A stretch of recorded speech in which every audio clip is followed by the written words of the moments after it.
हां, DNAचं स्ट्रक्चर आपण स्टडी केलं. तसं तर DNAचं स्ट्रक्चर तुम्ही 11th मध्ये बायोमॉलिक्यूल या चॅप्टरमध्ये पण स्टडी केलं होतं किंवा यापूर्वी पण स्टडी केलं असेल. आता DNAचं रिप्लिकेशन कसं होतं ते आपल्याला इथं स्टडी करायचं आहे. DNA रिप्लिकेशन, त्यालाच झिपर रिप्लिकेशन असं पण म्हटलं जातं. Replication of DNA, duplication of DNA was studied by Watson and Crick. Watson आणि क्रिक या सायंटिस्टनीच DNA रिप्लिकेशनची प्रोसेस स्टडी केलेली आहे. रिप्लिकेशन म्हणजे काय? DNA स्वतःची कॉपी स्वतः बनवतं. स्वतः सारखी स्वतःची कॉपी स्वतः बनवतं, म्हणून या प्रोसेसला म्हणायचं सेल्फ रिप्लिकेशन किंवा सेल्फ डुप्लिकेशन. DNA म्हणजे झेरॉक्स मशीन आहे. जसं आपण झेरॉक्स मशीनच्या द्वारे एखादा पेपर आहे त्याच्या हव्या तेवढ्या कॉपीज बनवू शकतो, म्हणजे हव्या तेवढ्या कॉपीज बनवणं आपल्याला शक्य आहे, परंतु ते बनवण्यासाठी आपल्याला झेरॉक्स मशीनचा वापर करावा लागतो. परंतु DNA मात्र स्वतःच्या कॉपी स्वतः बनवतं, म्हणून या प्रॉपर्टीला काय म्हटलेलं आहे? Self replication, self duplication. So DNA can produce their own copies like themselves. DNA can produce new copies like themselves.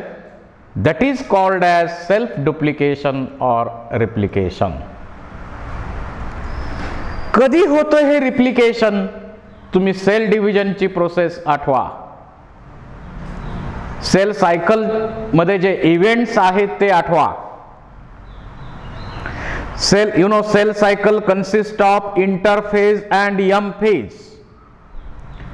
Interphase consists of G1 phase, S phase and G2 phase. मग यापैकी कोणत्या फेज मध्ये DNA duplication होत असतं? हे S phase of interphase. DNA डुप्लिकेशनची process, DNA रिप्लिकेशनची process S phase of interphase यावेळी होते आणि DNAचा अमाऊंट डबल होतो. हे आपल्याला सेल डिव्हिजन चॅप्टरमध्ये माहिती आहे.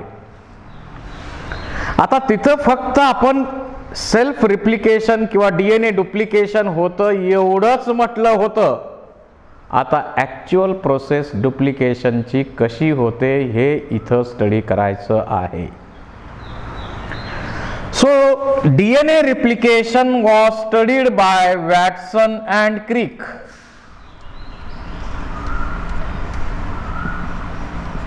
वॅटसन अँड क्रिक यांनी DNA डुप्लिकेशनची प्रोसेस डिस्कवर केलेली आहे. It takes place S phase of interphase of cell cycle. Cell cycle मध्ये जी इंटरफेज आहे त्या इंटरफेजची जी S फेज आहे तिथं DNA डुप्लिकेशनची प्रोसेस होते आणि ही प्रोसेस टोटली एन्झाईमच्या कंट्रोलमध्ये आहे. वेगवेगळे एन्झाईम्स या प्रोसेसमध्ये इन्व्हॉल्व होतात. आपण सुरुवातीला DNA डुप्लिकेशनच्या प्रोसेससाठी लागणारे एन्झाईम कोणकोणते आणि त्यांचं काय फंक्शन आहे, काय वर्किंग आहे या प्रोसेसमध्ये याचा स्टडी अगोदर करू आणि मग DNA डुप्लिकेशनची प्रोसेस डिटेलमध्ये पाहू. Enzymes involved in replication.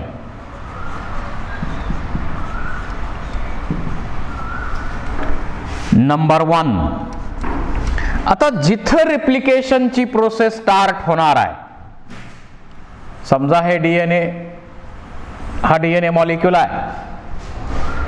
रिप्लिकेशनची process ज्या पॉइंटला स्टार्ट होते त्या पॉइंटला आपण म्हणतो ओरी,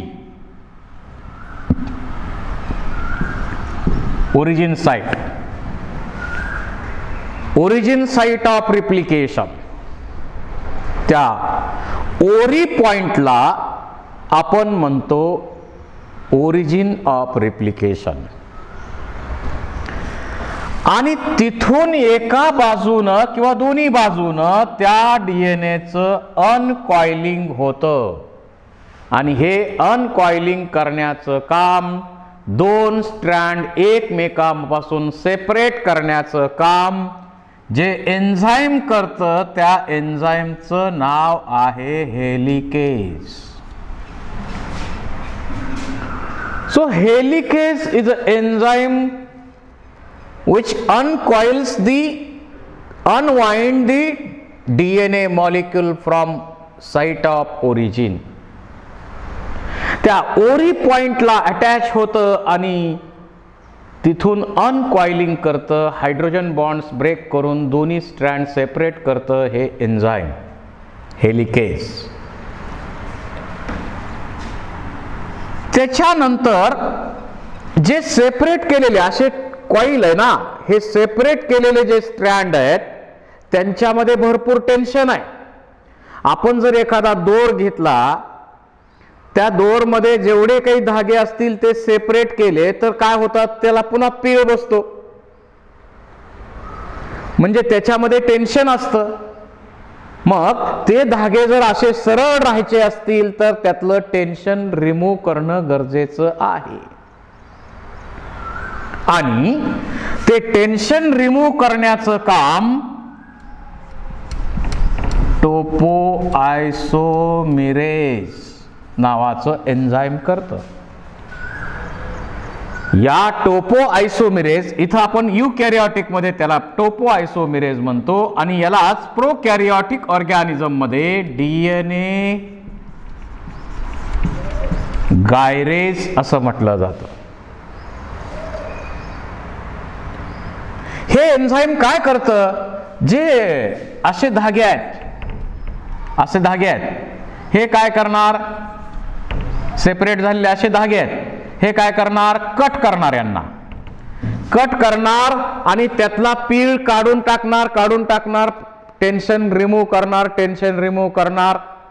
आणि टेन्शन रिमूव्ह केल्यानंतर हे स्ट्रँड स्टेबल झालं, टेन्शन सगळं निघून गेलं की लायगेज एन्झाईमच्या साह्यानं पुन्हा जोडलं जातं. So what is the role of topoisomerase? To release tension present between separated strands. त्याच्यानंतर आता हे दोन्ही ह्या सेपरेटेड स्ट्रँड्सना मधलं टेन्शन निघून गेलं, पण पुन्हा हे स्ट्रँड आता सरळ झालेत. आता हे सरळ झाले तर ते स्टेबल राहायला पाहिजेत.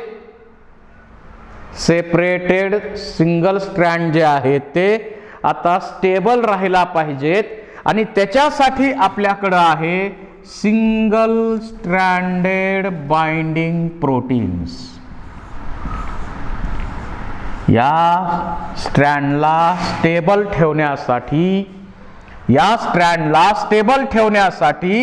single stranded binding proteins, they makes more stable, the separated strands becomes more stable due to presence of single stranded binding protein. म्हणजे सेपरेट झालेले हे जे सिंगल स्ट्रँड्स आहेत त्यांच्याबरोबर हे single stranded binding protein join होणार आणि त्या स्ट्रँडला जास्त स्टेबल करणार. स्टॅबिलायझिंग प्रोटीन्स आहेत हे.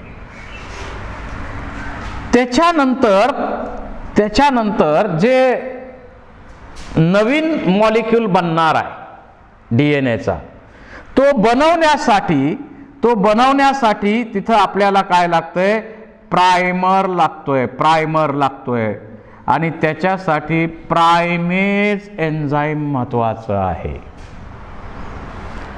म्हणजे 6, 7, 8 न्यूक्लिओटाइड असलेले RNA प्रायमर. जसं आपण घराला कलर करत असतो, कलर करण्यापूर्वी आपण प्रायमर मारतो आणि मग कलर करतो, त्यामुळं कलर घट्ट चिकटून बसतो. तसा इथं प्रायमर वापरला जातो आणि तो प्रायमर आहे RNA प्रायमर आणि तो बनवण्याचं काम प्रायमेज एन्झाईम करतं. ते DNA डिपेंडंट RNA पॉलिमेरेज आहे, DNA डिपेंडंट आहे. तर हा प्रायमर लागतो, कारण प्रायमर हा 5' एंड प्रोव्हाइड करतो इथं आणि त्याला DNA बरोबर बॉन्डिंग करण्यासाठी लेस बॉन्डिंग लागतं, त्यामुळे इथं प्रायमर यूज केला जातो. त्यानंतर DNA पॉलिमेरेज 3. This is most important enzyme, works in 5' to 3' prime. 5' to 3' prime न हे काम करतं आणि हे एन्झाईम पॉलिमरायझेशन ऑफ न्यूक्लिओटाइड्स, म्हणजे नवीन स्ट्रँड जे बनणार आहे तिथं न्यूक्लिओटाइड आणायचे जोडायचे, म्हणजे यालाच आपण पॉलिमरायझेशन म्हणतो. नवीन न्यूक्लिओटाइड, कॉम्प्लिमेंटरी न्यूक्लिओटाइड आणायचे आणि जोडायचे, याला आपण म्हणतो पॉलिमरायझेशन आणि ते काम आहे DNA पॉलिमेरेज 3. याच्यामध्ये अल्फा सब युनिट आहे, ते कॅटॅलिटिक युनिट आहे. त्यानंतर इप्सिलॉन सब युनिट असतं आणि त्याच्याबरोबर बीटा 2 हे पण सब युनिट आहे. असे 3 सब युनिट असलेलं हे बीटा सब युनिट हे क्लॅम्प बनवण्यासाठी लागतं आणि हे प्रूफ रिडिंगसाठी इप्सिलॉन लागतं. तर अशा प्रकारचे 3 सब युनिट असलेलं हे DNA पॉलिमेरेज 3 अतिशय महत्त्वाचं एन्झाईम की जे पॉलिमरायझेशनच्या प्रोसेससाठी मदत करतं. त्याचबरोबर DNA पॉलिमेरेज 1 हे प्रूफ रिडिंगसाठी आवश्यक आहे. RNA प्रायमर, प्रूफ रिडिंग पेक्षा RNA प्रायमर, जो प्रायमर आहे तो प्रायमर नंतर काम संपल्यावर काढून टाकायचा आहे, रिमूव्ह करायचा आहे. So this enzyme is mainly essential for removal of RNA primer. RNA primer remove करण्याचं काम हे एन्झाईम करतं. आणि त्याच्यानंतर फॉस्फोरायलेज किंवा फॉस्फोरायलेज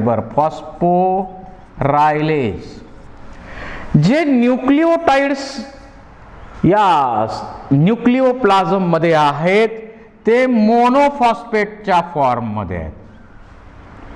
ॲडिनोसिन मोनोफॉस्फेट, गॉनोसिन, थायमिन, सायटोसिन हे मोनोफॉस्फेटच्या फॉर्म मध्ये आहेत.